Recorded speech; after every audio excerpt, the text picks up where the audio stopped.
현 국제과제의 표준화를 연계하고 또 국가 및 국제 표준화를 총괄, 분야별로 총괄 조정, 관리하는 정부가 선정한 국내 최고의 국내 최고의 민간 전문가라고 이제 정의를 내렸습니다. 이렇게 정의를 내리고 선발 과정을 거쳐서 뒤에서 보여드릴 텐데요. 6분야에서 국가표준 코디네이터가 선정이 됐는데 이 국가표준 코디네이터가 올해 당장 해야 되는 일은 이렇습니다. 먼저 그 관련 분야의 표준 프레임워크하고 그 중장기 표준화 로드맵을 개발해야 됩니다. 그러니까 총괄 표준을 총괄 관리하기 위해서 그 산업과 밀착해서 정말 산업 현장, 그 산업계에서 그리고 현장에서 쓰여질 수 있는 표준들을 만들기 위해서 이런 프레임워크와 로드맵을 개발하게 됩니다. 그리고 우리가 이제 원천 기술을 바탕으로 해서 국제 표준화를 추진하고 또 새로운 시장 발굴을 위한 또 표준화 전략을 수립하는 것이 표준 코디네이터의 역할입니다. 그리고 무엇보다도 대학 국가 R&D에 융복합되어 있는 그 다양한 기술들, 요즘은 이제 다양성의 시대고 또 어떤 사업 분야든지 굉장히 다양한 기술들이 그 섞여 있습니다. 그래서 융합의 시대라고 하는데 그런 융합화된 기술 분야를 어떻게 시스템적으로 표준화시킬 건지에 대한 고민들을 저희들이 하고 있습니다. 무엇보다도 또 결론적으로 우리 국제 표준을 선점하기 위해서 우수한 우리 기술들을 발굴하고 그 기술들을 정책과 연결시켜주고 또 산업화시켜주는 그러한 역할들을 하는 것이 저희들의 목표이고 미션입니다. 어떤 분야의 코디네이터가 선정이 되어 있을까 궁금하실 것 같은데요. 이제 저를 보시면은 코디네이터는 굉장히 젊은 사람들이 하는 거구나라고 생각하실 텐데 기술표준원에서 사실 처음 시행하는 제도이고 또 그만큼 오랜 기간 준비하셨고 그 굉장히 의미 있는 실험입니다. 이제 정부 차원에서 하는 의미 있는 실험이라고 할 수 있는데 사실 국가표준 코디네이터에 검색하시면 저희들 그 나이, 연봉 웬만한 정보가 지금 다 공개되어 있습니다. 보도 자료로 다 뿌리셔가지고 이제 보통 이제 50대 이상 되신 분들인데 이제 저만 40줄에 걸쳐져 있습니다. 그래서 이 스마트 미디어 분야가 또 개 중에서도 굉장히 그 도전적이고 또 굉장히 그 탄력적으로 움직여야 되는 그런 분야라고 생각을 합니다. 그래서 이 6개 분야인데요. 스마트 그리드가 이제 먼저 가시적인 성과를 지금 내고 있습니다. 뭐 유럽, 일본, 유럽의 이제 프랑스, 미국의 유관 기관들, 정부 산하단체나 민간 기관들이 이제 전략적 제휴를 해서 스마트 그리드를 산업화하는데 큰 일조를 하고 계십니다.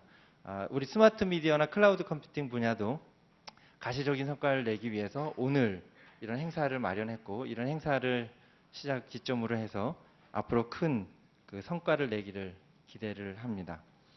이상 이제 국가표준 코디네이터 제도에 대한 간단한 소개였고요. 사실 제가 좀 할 말이 오늘 좀 많습니다. 분량이 많은데 25분 동안 진행을 해야 되니까 40분이 아직 채 안 됐지만 2분 먼저 시작을 하겠습니다. 자, 스마트 미디어가 보여주는 IT 서비스의 미래.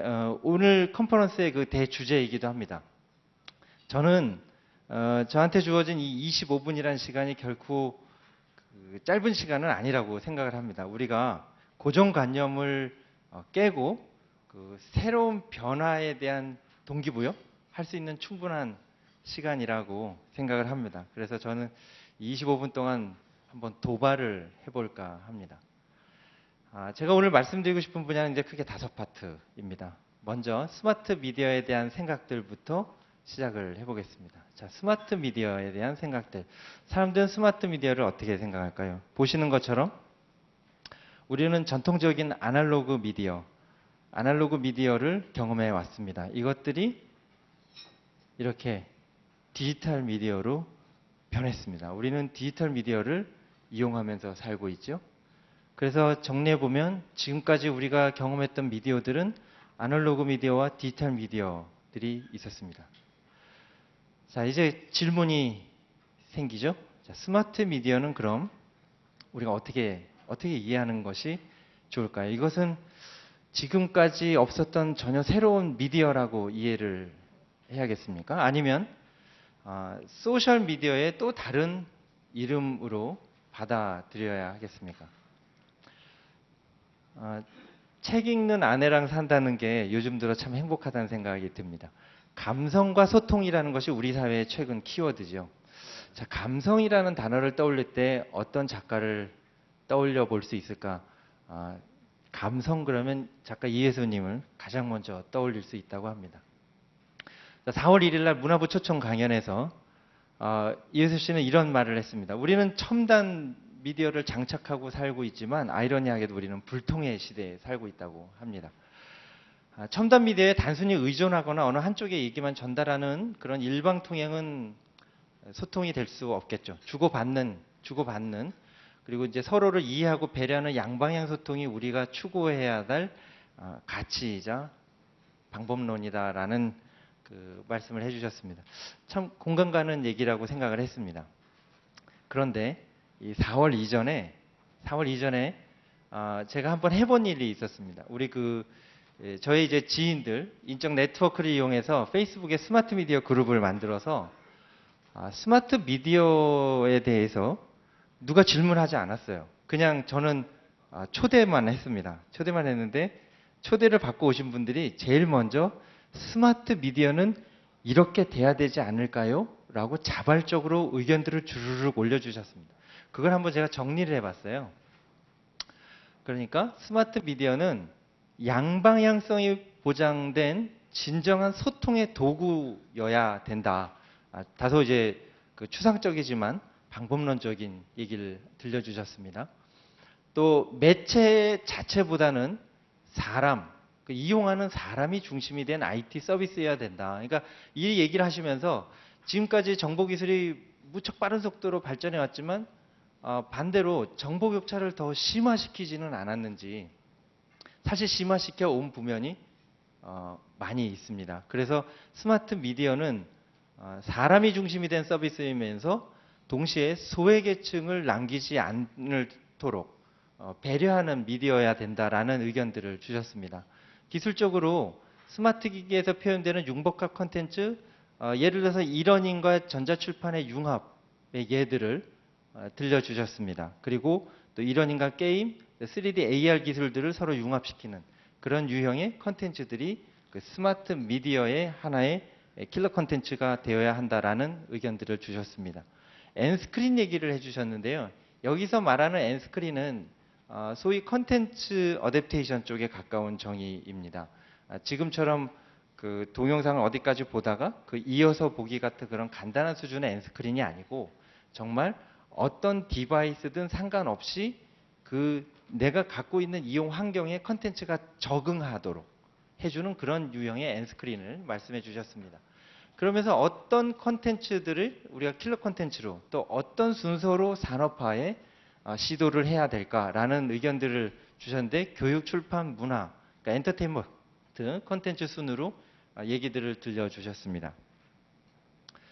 그래서 스마트 미디어에 대한 생각을 해보니까 분명 우리는 감성을 바탕으로 정확한 정보 유통과 소통을 위한 매체로서 서야 된다는 생각을 하게 됩니다. 자, 이제 이거를 이런 추상적인 개념, 방향성에 대한 얘기들을 했는데요. 이제 구체적으로 그러면 어떻게 그걸 구현하고 손에 잡히게끔 만들 것인가에 대한 고민을 안 할 수가 없겠죠. 이제 기술적인 고민을 하게 됩니다. 자, 이제 기술적인 고민을 하고 있었죠.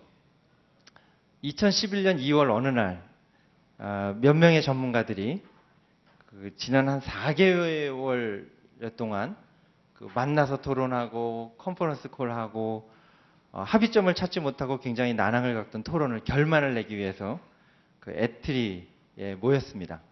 표준개발센터에 모여서 스마트 미디어를 구성하는 기술의 유형과 조합을 어떻게 이뤄낼 건가에 대해서 종일 토론을 했습니다. 그래서 그려낸 그림이 오늘 행사에 공식적으로 데뷔를 하게 되는 바로 이 그림입니다. 자, 이 그림에 대해서는 조금씩 다른 시각으로 해석을 할 수도 있습니다만 오늘은 저의 해석을 들려드리겠습니다. 스마트 미디어 기반 인프라가 뭘까? 당연히 클라우드 컴퓨팅 환경에서 돌아가는 미디어야 된다라는 생각들을 합니다. 유통기술에서 투명한 콘텐츠의 유통 환경을 기반 기술로 고려를 해봤습니다. 그리고 서비스의 형식도 도서, 신문, 잡지, 교과서, 웹, 인터넷 미디어, 또 이러닝, 멀티미디어 스트리밍 서비스, 게임과 같은 그 서비스의 형식들이 다양화될 수 있겠죠. 그리고 여기에 쓰여지는 기술들은 다양한 멀티미디어 기술들과 또 이벤트, 상호작용을 위해서 이벤트에 기반한 그런 콘텐츠 전달, 서비스 전달이 이루어질 것 같습니다.